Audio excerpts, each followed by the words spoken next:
एक नज्म मैं पढ़ना चाहता हूं। कमांडेंट साहब, एक बहुत रियल बात आपसे मैं शेयर करना चाहता हूं। खार घर वालों, अभी 2014 में जब गवर्नमेंट बनी तब हमारे आपके फाइनेंस मिनिस्टर थे अरुण जेटली साहब। महाराष्ट्र की इसी सरजमीन पर अफरोज भाई कारपोरेटर साहब, नाम मैं भूल रहा हूं, हरीश भाई, महाराष्ट्र में, शबनम जी सुनिएगा, महाराष्ट्र में एक कॉन्फ्रेंस हुई हिलाल भाई, और उस कॉन्फ्रेंस में मैं इस नज्म को इसलिए पढ़ना चाहता हूं क्योंकि जरूरत है। आज महाराष्ट्र में एक कॉन्फ्रेंस होती है, उसकी सदारत अरुण जेटली साहब जो हमारे देश के फाइनेंस मिनिस्टर थे वो कर रहे थे। उन्हें जल्दी निकलना था, तो उस डाइस पे आपके महाराष्ट्र के एक बहुत बड़े आलिम दीन बैठे हुए थे, मौलाना सज्जाद नुमानी साहब। उन्होंने, अरुण जेटली साहब ने कहा कि मैं जाना चाहता हूं, लेकिन उसके पहले मैं ये चाहता हूं कि मौलाना सज्जाद नुमानी साहब अपनी तकरीर कर दें, मैं उन्हें सुन के जाऊं। लेकिन सज्जाद साहब से मैं ये गुजारिश करना चाहता हूं, अरुण जेटली साहब ने कहा कि मैं सज्जाद साहब से ये गुजारिश करना चाहता हूं कि वो इस बात का जरूर जवाब दें, क्योंकि मैं फाइनेंस मिनिस्टर हूं, जिस देश में 15% आबादी के पास 2.5% ज़कात का सिस्टम हो, वो कौम गरीब क्यों रह जाए। किसने सवाल किया? इस देश के फाइनेंस मिनिस्टर ने सवाल यह किया कि जिस देश के 15% आबादी के पास 2.5% ज़कात का सिस्टम हो, वो कौम गरीब क्यों रह जाए। क्योंकि किसी भी प्रोग्राम का जो प्रभारी होता है वो उस जिले का कलेक्टर, उस जिले का डीएम होता है। जाहिर सी बात है डीएम क्या बोलेगा फाइनेंस मिनिस्टर के साहब के सामने। लेकिन उन्हें गुजारिश की, उन्होंने कहा कि अगर मुझे इजाजत दी जाए तो मैं इस बात में एक चीज और जोड़ना चाहता हूं। मैं ये पूछना चाहता हूं कि सज्जाद नुमानी साहब ये भी बताएं कि जिस देश की 15% आबादी के पास 2.5% ज़कात का सिस्टम हो, वो देश गरीब क्यों रह जाए। तालियां इस पे नहीं आनी चाहिए क्या? वो देश गरीब क्यों रह जाए। इसलिए मैं खिताब करते हुए उस 15% आपकी हाजिरी में मैं इनको बताना चाहता हूं कि आप थे कौन। आपकी जिम्मेदारी सिर्फ आपकी नहीं थी, आपकी जिम्मेदारी वो थी कि जब इस देश में, कमांडेंट साहब आपको याद होगा जब भारत और चीन का युद्ध हुआ, जब इस देश में हथियारों की कमी हुई, तब हैदराबाद के एक निजाम ने 600 टन सोना देके अपने देश को हथियार खरीदने के लिए मदद की। आप वो थे। इसलिए आपसे मैं एक गुजारिश करना चाहता हूं, एक अपील करना चाहता हूं कि ऐ मेरी कौम के नौजवानों सुनो बात मेरी, ए दीनी घरानों सुनो।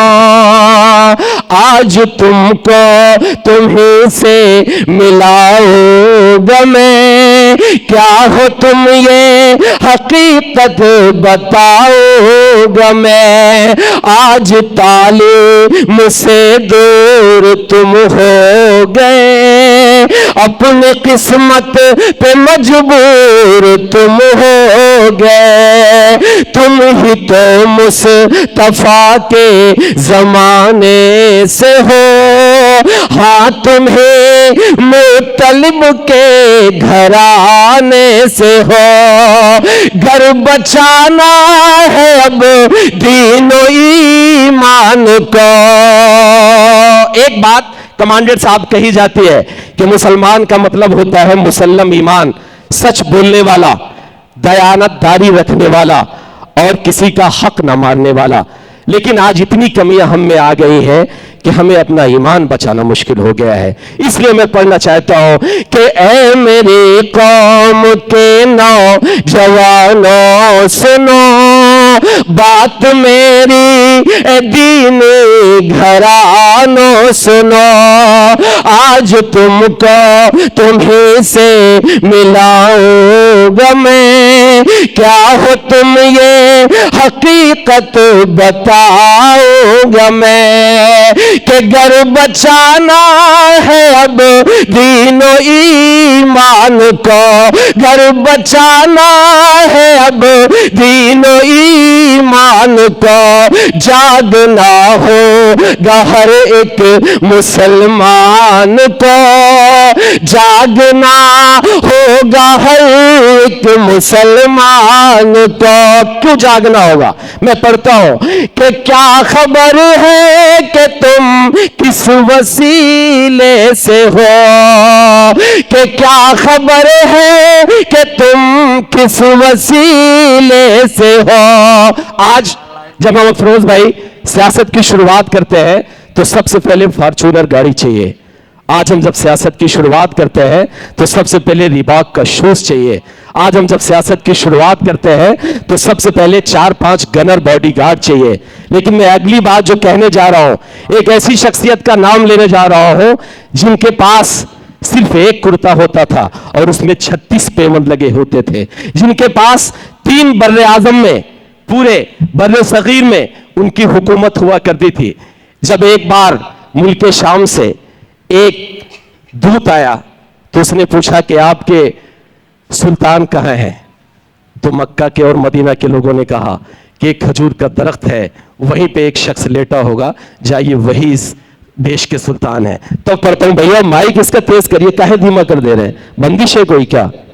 तो इसे तेज करो, जैसा था वैसे करो। पढ़ता हूं कि जागना होगा हर एक मुसलमान को, जागना होगा हर एक मुसलमान को, कि क्या खबर है कि तुम किस वसीले से हो, क्या खबर है कि तुम किस वसीले से हो।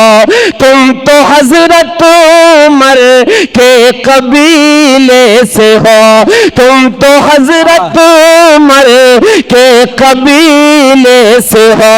क्या पता है तेरे कौन हजरत अली, जिनसे लर्जा है खैबर यहाँ आज भी 300 तेरा थे सिर्फ तुम बदर में, 300 तेरा थे सिर्फ तुम बदर में। याद कर फतह कर डाला मैदान को, जागना होगा हर एक मुसलमान को, जागना होगा हर एक मुसलमान को।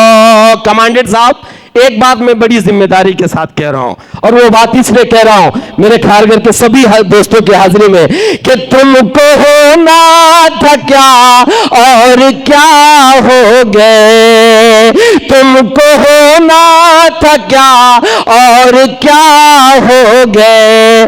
आज मसलक के झगड़ों में तुम खो गए, होशियार सुनने पर अहले ईमान हो।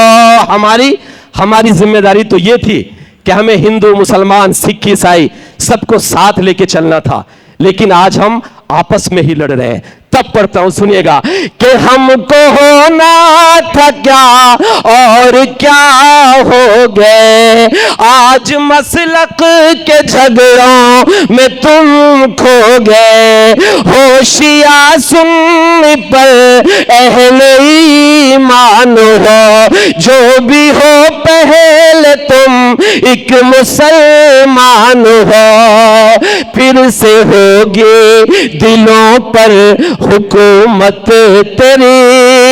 पहले मजबूत कर अपने ईमान को, जागना होगा हर एक मुसलमान को, जागना होगा हर एक मुसलमान को। दोस्तों बहुत बहुत शुक्रिया, एक बार तालियां बजाइए। और आखिरी 4 मिसरे पढ़ के मैं अपनी जगह लेता हूं।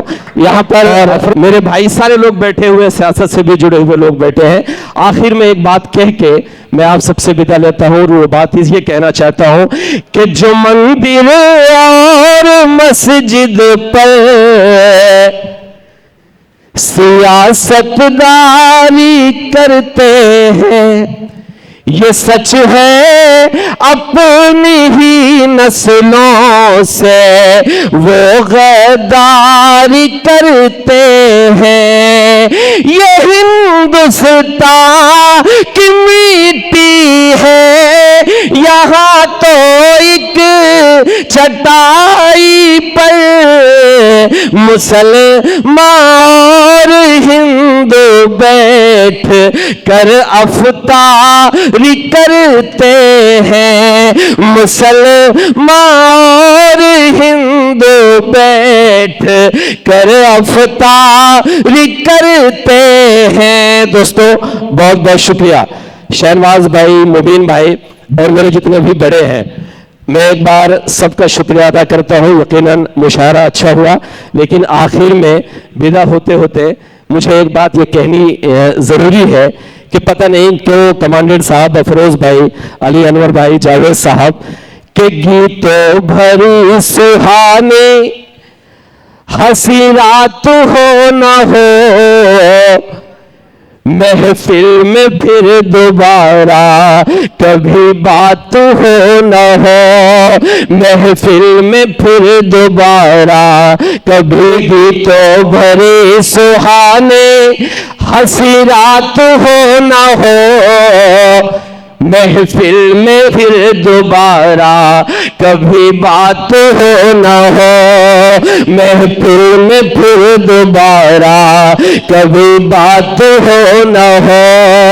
दिल से उठा के हाथ मिले आपकी दुआ, दिल से उठा के हाथ मिले आपकी दुआ, जाने हमारे ये मुलाकात हो न हो, जाने हमारे ये मुलाकात हो न हो। लेकिन कमांडेंट साहब, हम लोगों को ये खबर दी गई कि ये बात हिलाल भाई एक बड़ा मुशायरा होने वाला है, अफरोज भाई करेंगे।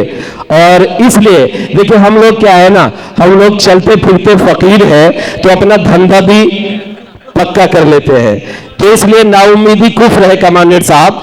फिर मैं एक बात कह के आप सबसे विदा लेता हूं कि बनकर गुलाब बागों में खिलते रहेंगे हम, दामन सभी का प्यार से सिलते रहेंगे हम, दामन सभी का प्यार से सिलते रहेंगे हम। दिल में बसा के जा रहे हैं यादों को तेरे, दिल में बसा के जा रहे हैं यादों को तेरे, सांसें रही दोबारा भी मिलते रहेंगे हम, सांसें रही दोबारा भी मिलते रहेंगे हम। दोस्तों बहुत बहुत शुक्रिया। मैं चाहता हूं कि एक बार पूरी कमेटी के लिए आपकी जोरदार तालियां आ जाए। बहुत बहुत शुक्रिया। अल्लाह हाफिज।